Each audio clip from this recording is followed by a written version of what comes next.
Our first speaker has been coding for roughly 18 years, 13 of them with payment, I think. She loves coding browsers and integrating tightly with the underlying operating system. But here at Devopsdays, she will make us start reflecting on what it means to be privileged. So please welcome Patricia Aas.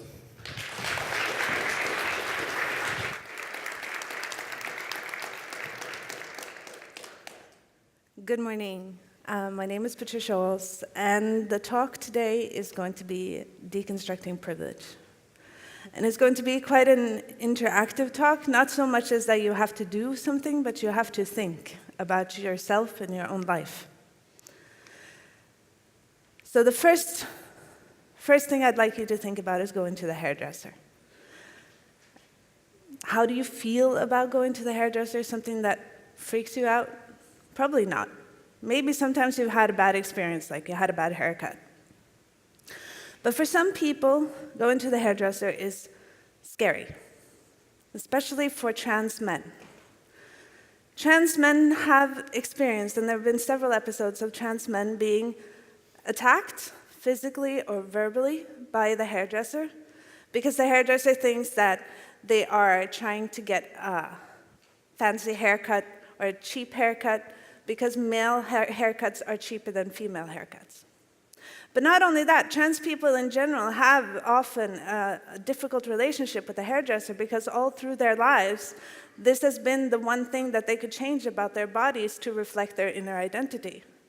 But they've often experienced going to the hairdresser as very traumatic. Because as a boy, you go in and you don't want to cut your hair, and then everybody will say, but you don't want to look like a girl, right? Or as a girl, you want to walk in and you want to have short hair, and everybody's like, oh my God, you don't want to look like a boy.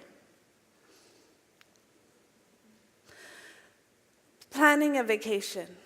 This is also something that we've all done. It's generally a very nice thing. You can think about where you want to go. If you want to go to the beach, if you're taking the family, where the weather is nice this time of year. This is also something that is very difficult for transgender people and for homosexuals. If you are in a same-sex couple, traveling to many parts of the world is physically dangerous. Many countries in the world, it is still illegal, and in some places it has the death penalty to be in a sexual relationship with someone of your own gender. And for many of these people, many parts, almost most parts of the world are not safe to go to vacation in. But the talk is about privilege. And so I want to think about a little bit about what privilege is and what I mean when I say privilege.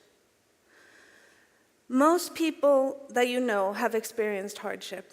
It might be someone at work, it might be someone in your family, and you might not even know. That most people have lived hard lives, that have had bad experiences. And you can't tell by looking at them. But privilege is being spared a specific type of hardship. And we will go through different kinds of ways that you could be privileged. But it is important to know that just because I say that you have a privilege, it does not mean your life was great. It doesn't mean that everything was... You might actually have had a really hard life. The only thing I'm saying is that you could have had the same life and then this other thing, this other hardship. And you were lucky and you didn't get that one. And the first one is, do you worry about which pronoun you use for your partner? This is something that is very difficult for many people. Also, in two ways. One, because it is quite dangerous. For many people, saying the wrong pronoun about your partner could cause you to be physically assaulted, could cause you to lose your job, could cause you to end up in jail in certain parts of the world. And so when you're sitting down with your colleagues and you're talking about what you did last night, that your partner made dinner for you, and you suddenly say she instead of he, this could be dangerous to you. But also, on the other hand, it comes with a lot of shame, because this is the person that you love, and you are hiding them. Has anyone at work ever asked you how you have sex with your partner? For most people, this would be absolutely crazy. You would never ask a colleague, how do you physically have sex with your partner? But actually, it happens to several groups of people. Transgender people get this question so much they are tired of hearing this question. But very recently, I read of a woman in a wheelchair, and she also gets that question.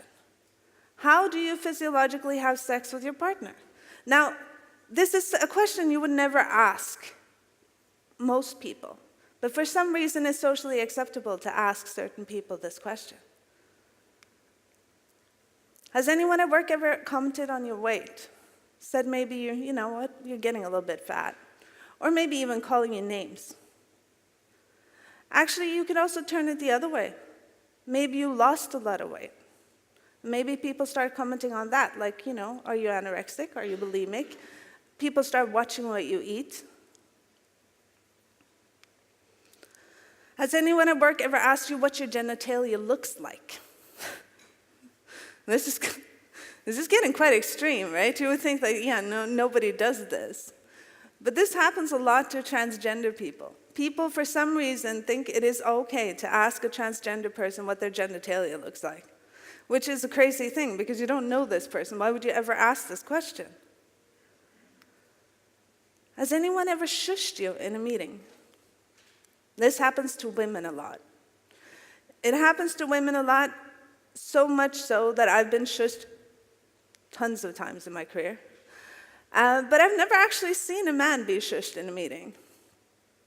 But I have seen men do pretty crazy stuff. I've seen men bang the table. I've seen men call other people names. I've seen them scream and yell. I might have seen somebody throw something once, but never been shushed. Because when men get angry, they are interpreted as passionate.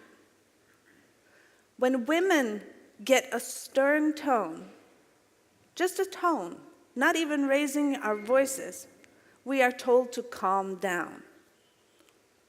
How emotions is interpreted means that men have much of a wider range of expressing their emotions at work than women do. But not only women, and we'll get back to that, because also people of color, both men and women, have this problem. Are you expected to always be meek and accommodating? This is something that happens to women. Again, we are not allowed the same range of emotion. And not only that, but we are also expected to do work. More of what we call office housework at work. Bring coffee, clean the table, take care of people, arrange trips. Also, clean up in the office kitchen. Do the women in your office do that a lot? Are certain jobs unavailable to you because of language or accent? This is a problem for many people who are not working in their birth country. And it makes them vulnerable. Because the moment you are not living in your birth country and jobs are restricted because of your language or your accent, moving jobs or changing jobs becomes very difficult. Often also your job is tied to your visa. So changing jobs can be very, very hard. And suddenly you can be trapped in a very, very toxic environment where people are bullying you at work, people are harassing you at work, but you know that leaving this job might actually cause both you and your family to lose their home. Do people ridicule you as a parent because of your gender? This is something that happens to men a lot. Men are often viewed as secondary parents, not fully equipped to handle this little child.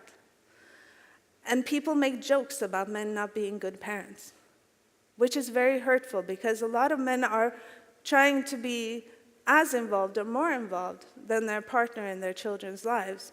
And then coming to work and hearing people make jokes about men not being able to dress their kids, or dealing with government and never getting a call back because the call always goes to the mother. Do you get time off for your religious holidays? Some people don't have any. My husband, he's an atheist, so he doesn't get any. But this is a problem in many ways. Let's say that you're Muslim.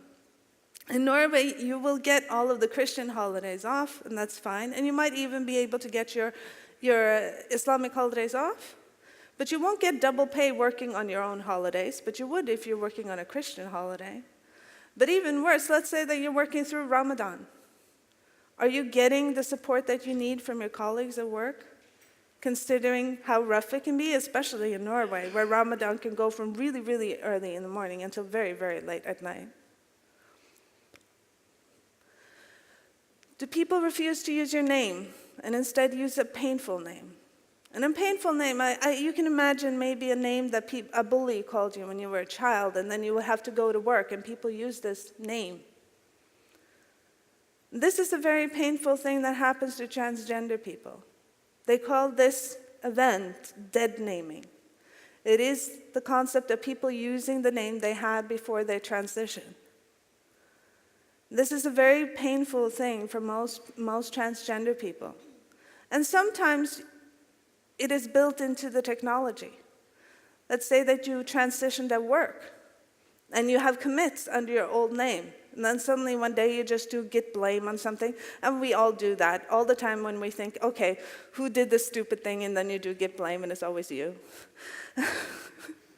Unfortunately, now you do git blame and then you get this unprepared, unpsychologically prepared, you get this slammed in your face. This name that has been so painful because it was connected to an identity that to you was so painful for so long.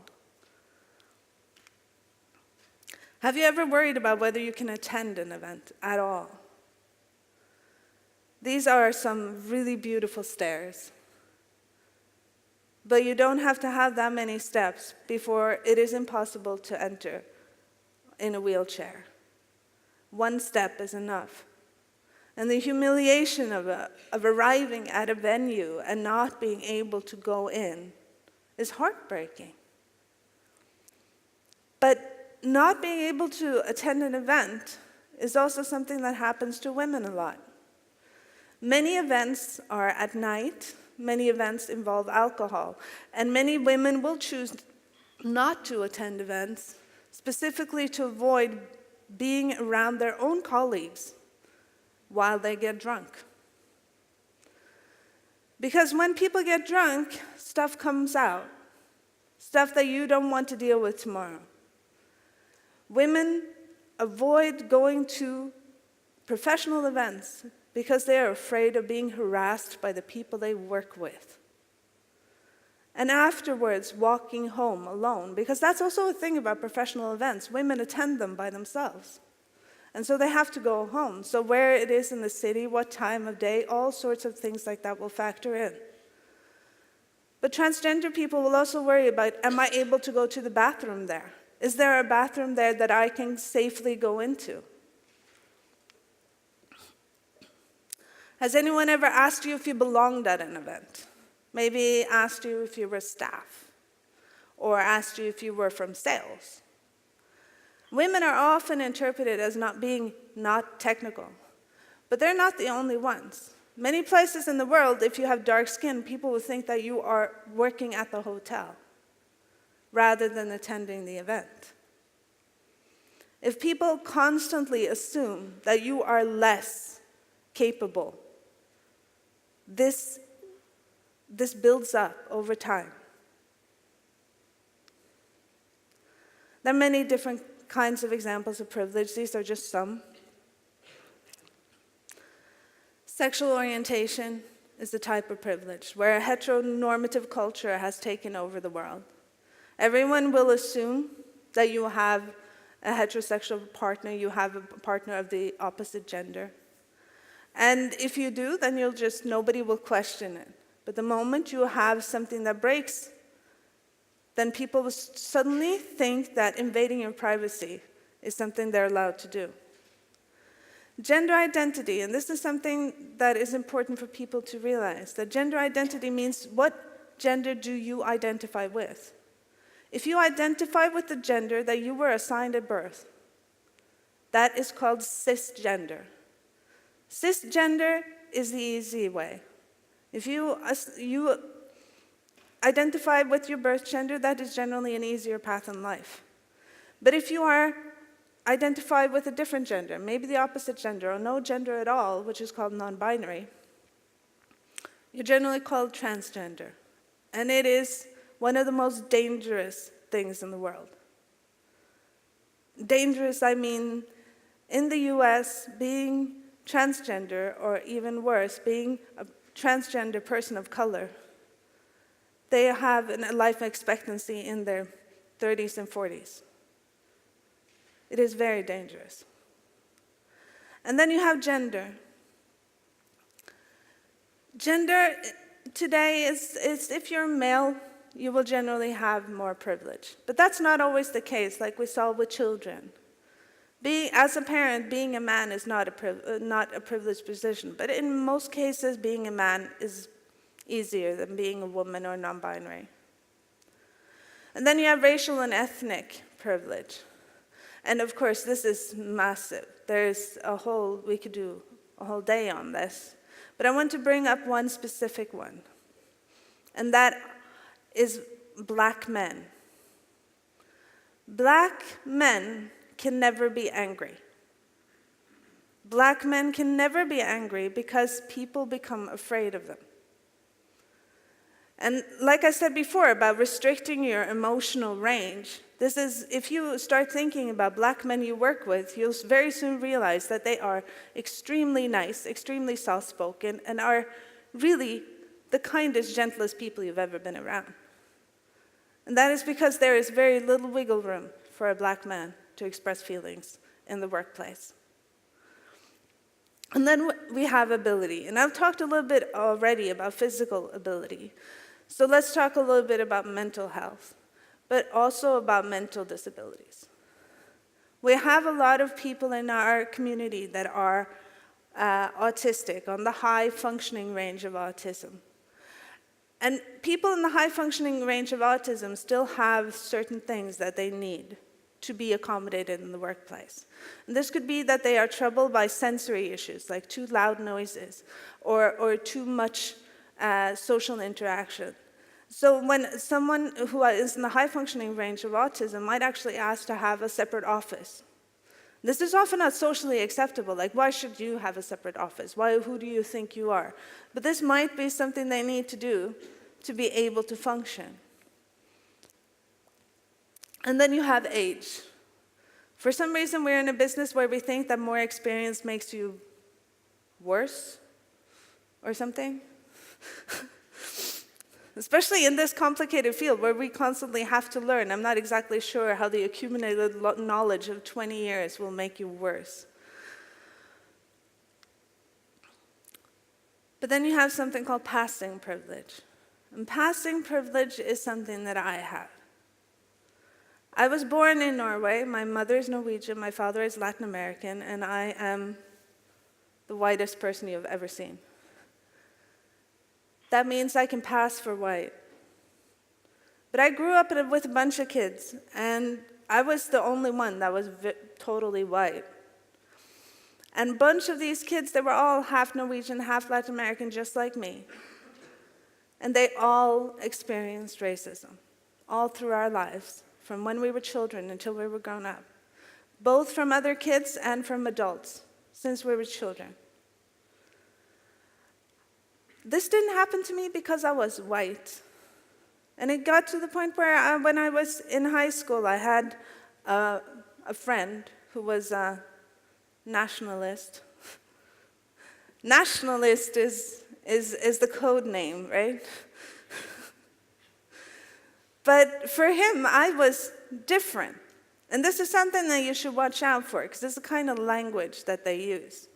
Because they say all of those people that I don't know are like that, but not you, because you're different.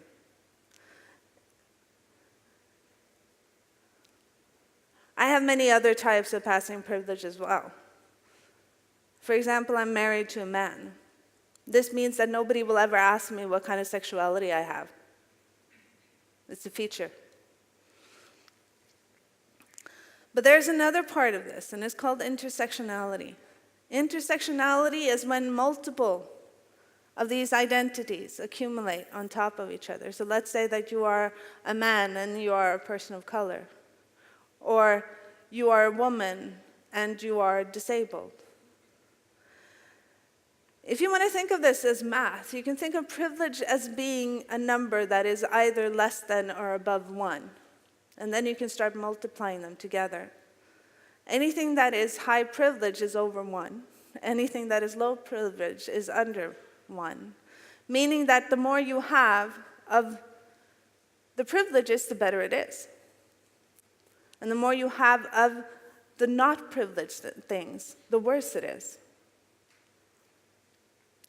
So privilege multiplies. But back to privilege is being spared a specific type of hardship. And we are all privileged in some ways. So before we continue, I want to talk a little bit about problematic communication. And the reason why I want to talk about problematic communication is what I want you to do is when you go out into your lives, I want you to start thinking about, I want to get to know these people. I want to figure out what they're going through, these people who are different than me, to try to understand their experience.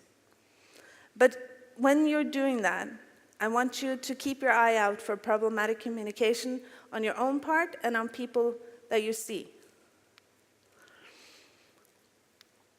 So in Patterson, problematic communication is based in large parts on this thread by Aaron Brooke. And I'm going to list up 4, and then we're going to look at some examples. One is a competitive communication style. This one is something that I've talked a lot about in my family because I have a slogan for this. It's a quote from Dr. Phil.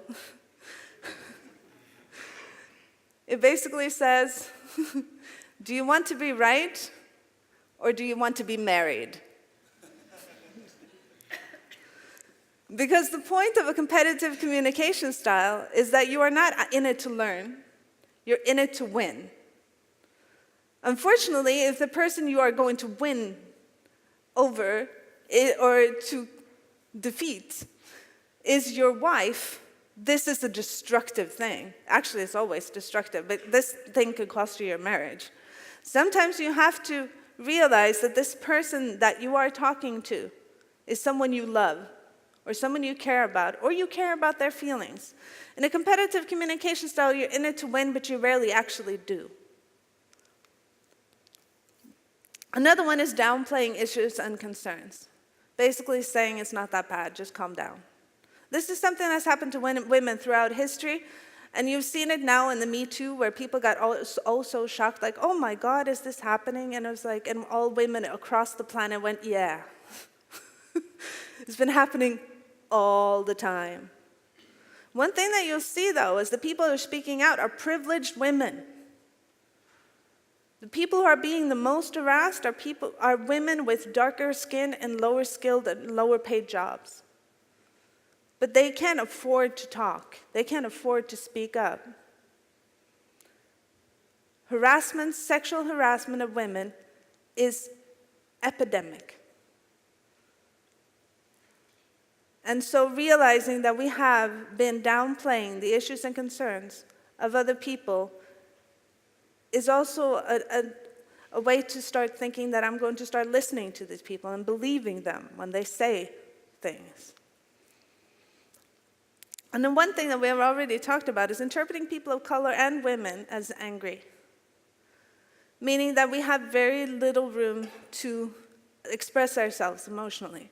And it's often also paired with this thing where we say that we're having problems like getting the equal pay, or we're getting problems getting a promotion, and then we're told, yeah, but you should fight for it. You should work hard, you should speak up. We cannot speak up. We cannot fight for it because we don't have that emotional range. We're not allowed that emotional range. Not trusting women's experiences and expertise. This is also something that is epidemic in society. We have a tendency to think women are lying, to think women are putting a spin on things, When a woman comes up and says, this man harassed me, then we have a tendency to ask, so, but what did you do? Or maybe you're just reading too much into it. When a man walks up and says, I was mugged last night, nobody goes like, so what did you do? Maybe you misinterpreted the situation a little bit. And we should start thinking about how we actually react to women and to men when they tell us things, because we have a tendency to believe men and we have a tendency to disbelieve women. So we're going to talk about examples of problematic communication, but one thing that's very important to know is that these are rarely done accidentally or in good faith. And they're often paired with a refusal to back off. When you realize you've overstepped, you don't stop. You just go on. Remember this whole competitive communication style? We're out to win, right? So the first one is sea lining. A sea lining is based on a cartoon. And if we had more time, I'd read the whole cartoon. But basically, you could take a picture or you could Google it, and you can read the cartoon yourself. You probably recognize it. It looks like this. The whole cartoon, and the reason why it's called a sea lion is because the character that does the sea lioning is an actual sea lion. But I'll read a more textual description, and then you can Google this one later. Sea lining is a type of trolling or harassment which consists of pursuing people with persistent requests for evidence or repeated questions. The harasser who uses this tactic also uses fake civility as to discredit their target.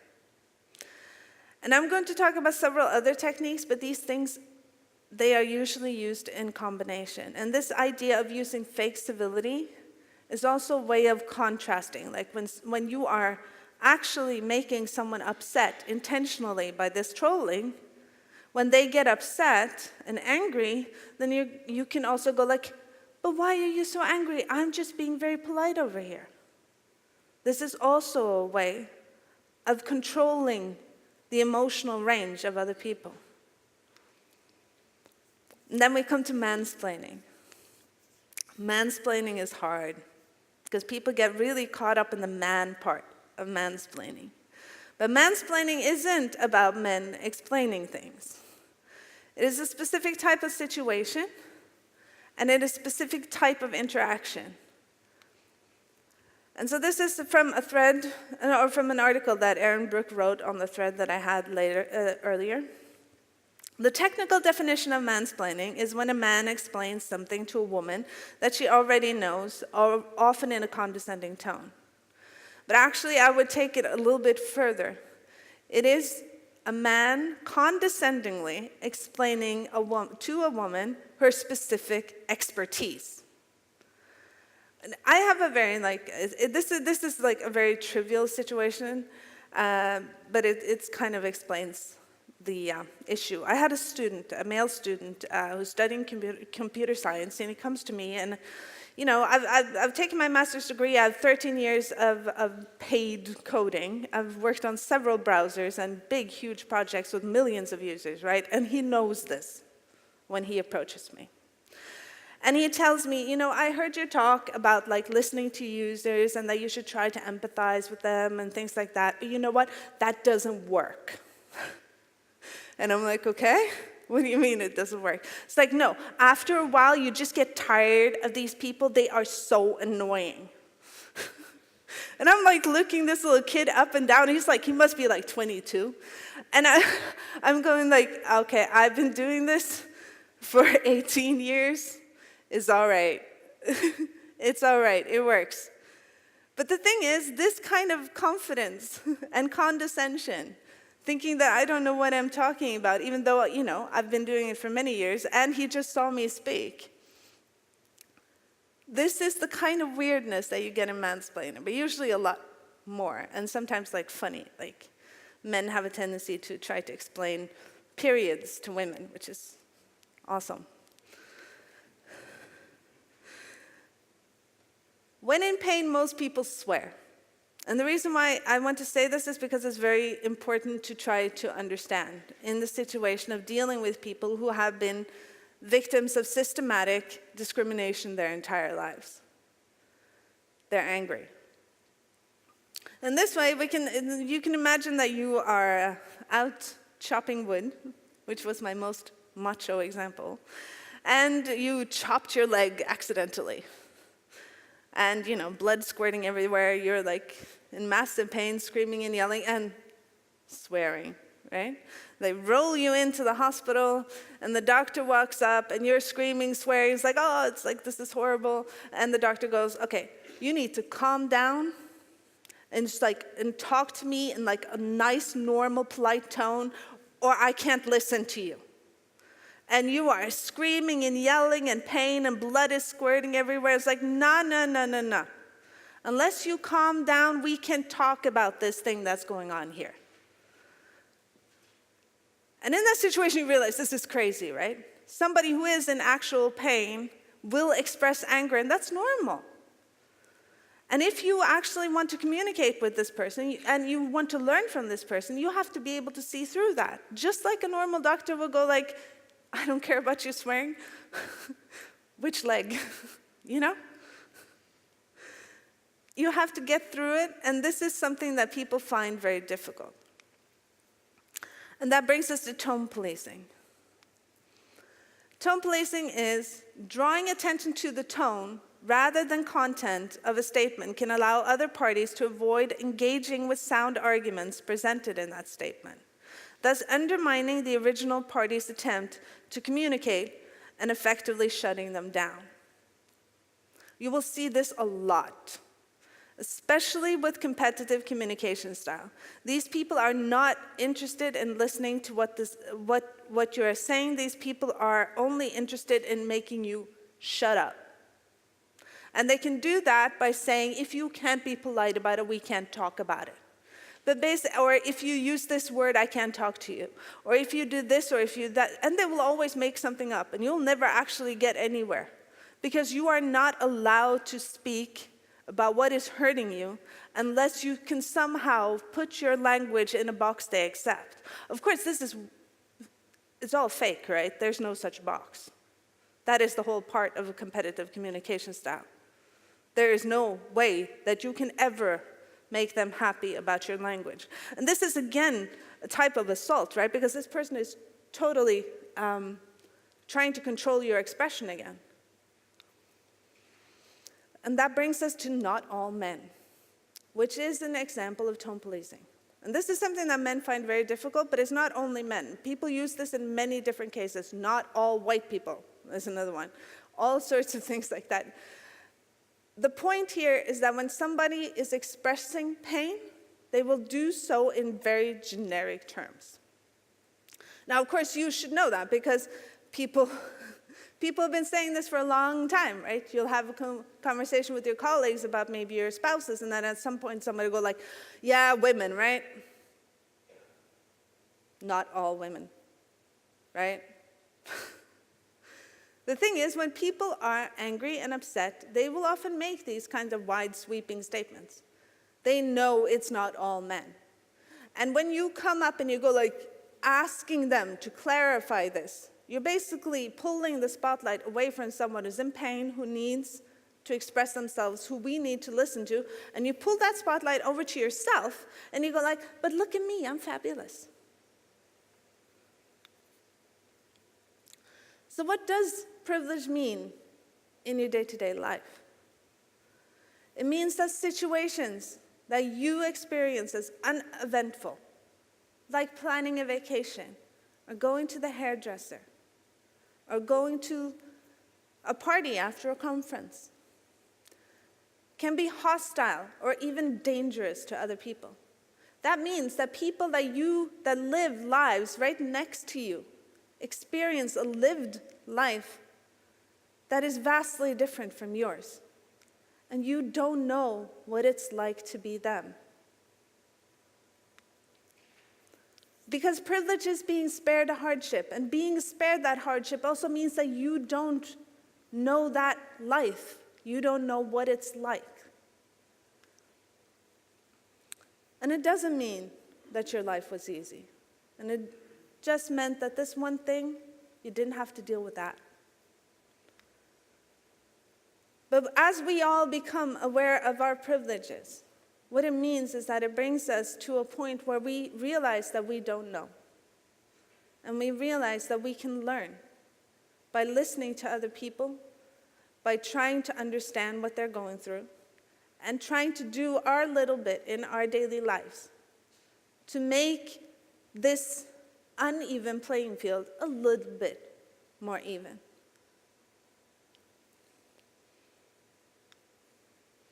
And that's my talk. Thank you.